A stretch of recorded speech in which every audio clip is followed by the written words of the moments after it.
Hey guys, what's up and welcome back to Toe Tags Metal Reviews. And today we're giving you guys a review of the new album from Kataklysm titled Unconquered.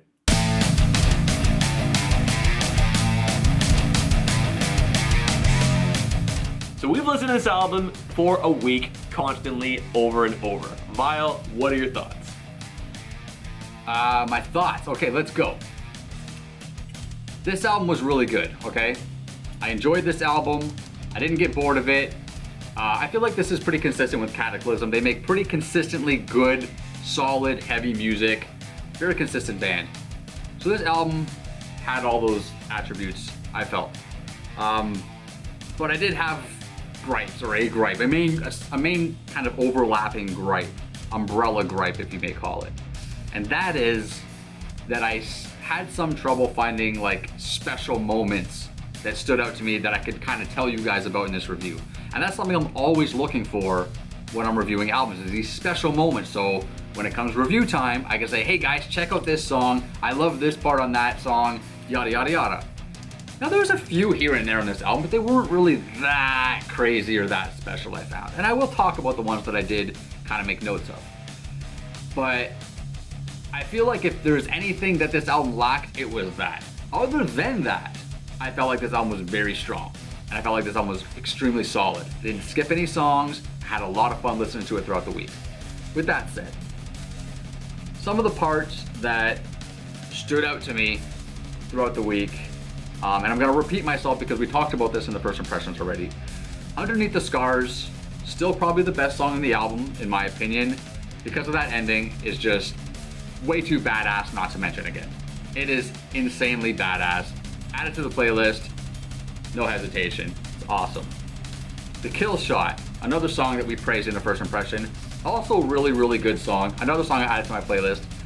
The blast beats in this song are pretty insane. I know there's different names of blast beats. I can never remember which one's which. I'm pretty sure the one he's doing is a gravity blast, or a more technical term, single-handed roll. But it just sounds really fast and really fucking heavy, and I love that shit.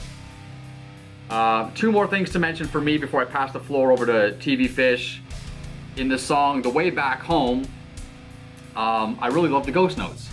He does ghost notes throughout the song. It's something that, you know, certain drummers do from time to time. He doesn't overdo it throughout this album. I think that's probably one of maybe two songs he does ghost notes in, but I really like them. They add some flavor to the song. Bueno. Can't go wrong with ghost notes. Can't go wrong, right? As long as you don't do them all the time. Yeah. There can be too much of a good thing. Exactly. And the last thing I'll mention is in the song Defiant, he does this really sick scream near the end of the song where he repeats the same line 2 or 3 times, and then the last time he does it, he screams like almost like Mitch Lucker type of scream. And I just fucking love it because you don't hear that kind of scream throughout the rest of the album really, and it just shows a good kind of range in vocals that this guy has, and I thought that was cool too. So that's unfortunately it as far as these standout moments for me. The rest of the album is just solid.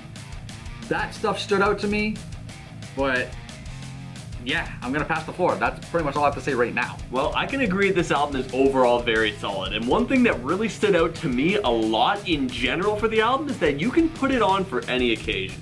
I could put this on in the background while I'm busy doing something, and it's really enjoyable to have it in the background, but if I'm listening to it with more intent, I'm still enjoying it a lot.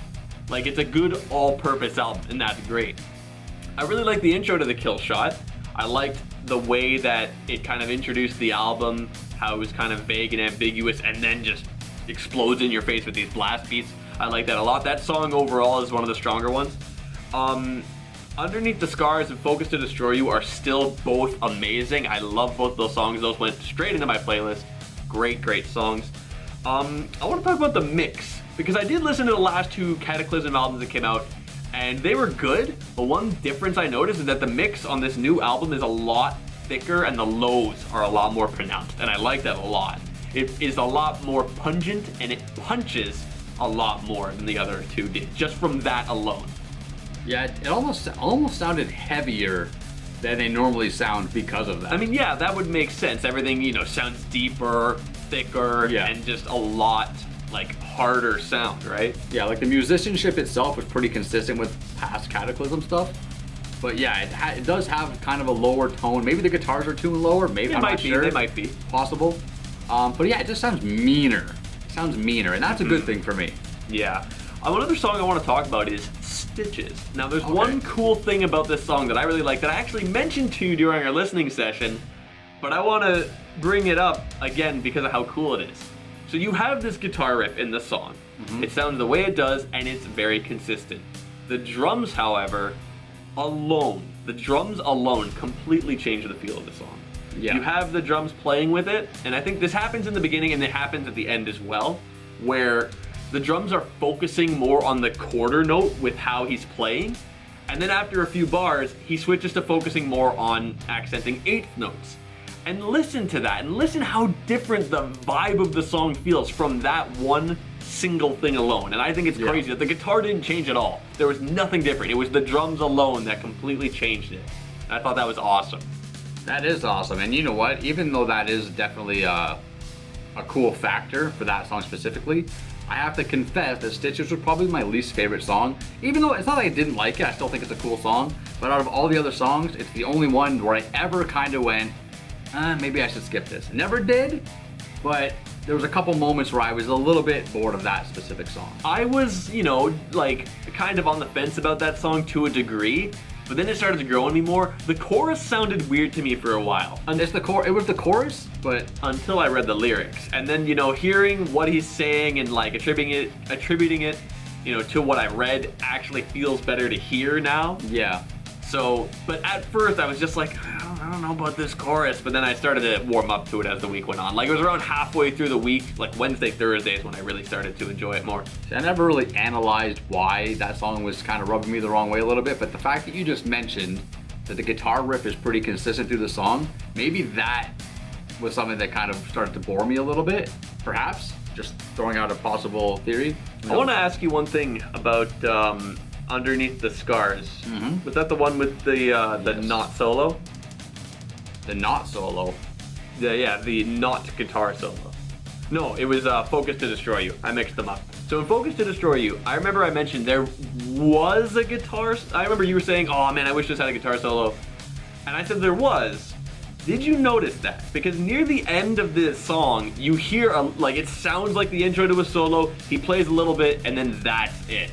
Did you notice that kind of as a solo, just extremely short, or did that just kind of go right by you? And what are your thoughts on that song, after a week? Is it okay without a solo, or what have you? I honestly, in the first impressions, I was kind of disappointed there was no solos, but this isn't really the band that does that. Right? It's unfair to say, oh yeah, this was no good because they don't do solos. Like, it's not their style. I did not notice this little solo, but there's another song, I think, unless I'm confusing, but I think there was a song more closer to the end of the album. Maybe Defiant, maybe The Way Back Home. I can't remember which one, but there was another song that has a small little solo in it as well. I mean, I don't know. I guess I didn't really think about it, to be honest. It wasn't something that I felt like I was missing out on, like in the first impressions. I felt like I was missing out on solos, but as the week went on, I kind of went, you know what, this isn't that band. They're not going to give me solos, and that's okay. They don't have to. So it's not something that I'm really, I'm not going to take points away for not having solos. That's completely unfair. But I think as far as Focus to Destroy You goes, I think it's a sick track. I think it's a great follow-up to Underneath the Scars. And I think it fits well in the album. You know, I think all the songs fit well in the album. I think the flow of the album is also very good. That's another point that we should mention. The flow of the album is very good. That's true. There's a few songs with tempo changes. There's the song like Icarus Falling that has the piano in it, which is a nice touch. And then there's the last song, When It's Over, that has this kind of doomy section in the middle towards the end. That's also kind of refreshing and fitting for an ending track. I don't know, I think it was a very well put together album. It was. I actually really liked Icarus Falling. Like, that song has so many different aspects to it, and it sounds great. Like, it's not like it's a disjunct song, it's a very conjunct song, and it's just such a cool one. I actually think that and When It's Over are interchangeable as the last track. I think either of them could have worked. Yeah. And it's not like one works over the other, like both of them work, so you could have just picked either one to be the last track. Yeah, with Icarus Falling, I love how they used the piano in that song too, because the piano was creating these cool rhythmic patterns, and then you had the melodic overlays, the riffs overlaying over top of the pianos. And the piano wasn't just through the whole song, it came and went throughout the song, you know, at certain intervals, which I thought was also cool. So the usage was also cool, not just the fact that it was there, but they used it creatively, in a way that I really liked as well. Yeah, well, with that being said, let's rate this album. So I'm gonna just rate it first and say that this album was overall super strong. Now, I felt a bit similar to you in the fact that I can't pick out too many moments that really stood out, but I thought to myself, well, can I really knock this album for anything? I really can't. It's such a well-rounded album that I think it deserves my toe tag, because it's super enjoyable. I did not get bored of it, and you know, there's not much about it that really presents any issues. It's just overall super strong. This is hard because I also think the album's super strong, but in order for an album to be a toe tag album for me, it does need at least a certain amount of those really special moments. And even though there's a couple things that really did kind of stand out on this album, they didn't stand out in a way where I was like completely blown away or like, you know, I gotta write home about it or anything like that. So I don't think it's gonna quite get a toe tag for me, which is a shame because I hate when albums, you know, are just shy of the 2 toe tag list. But this is gonna hit another one of those albums that's gonna miss a toe tag by a toenail. I'm gonna give it a 7.5. Honestly, like I can't, it's not special enough. It didn't hit the mark for me enough. Toe Tags albums for me are special albums. They're albums that when I listen to them, I love them. I didn't love this album. I really liked it, but I didn't love it. So a couple songs added to my playlist. You know, if there was 4 or 5 songs added to my playlist, which toe tag albums usually have, then it definitely would have got it. But you know, it's strong, it's thorough, but it just missed the mark for me. I feel bad about that score, but I gotta be honest with how I feel. So, well, regardless of it barely missing that mark by a toenail, this album is still totally worth checking out, guys, if you haven't already. Super strong album. A toe tag for me and a 7.5 from Vile. Anyway, guys, that's all we got for you today. Remember to like the video if you like it. Comment in the comments below. Tell us what do you think. We'd love to see your guys' opinions. Subscribe if you guys are new. I'm TV Fish. And I'm Vile Self. And we'll see you guys later.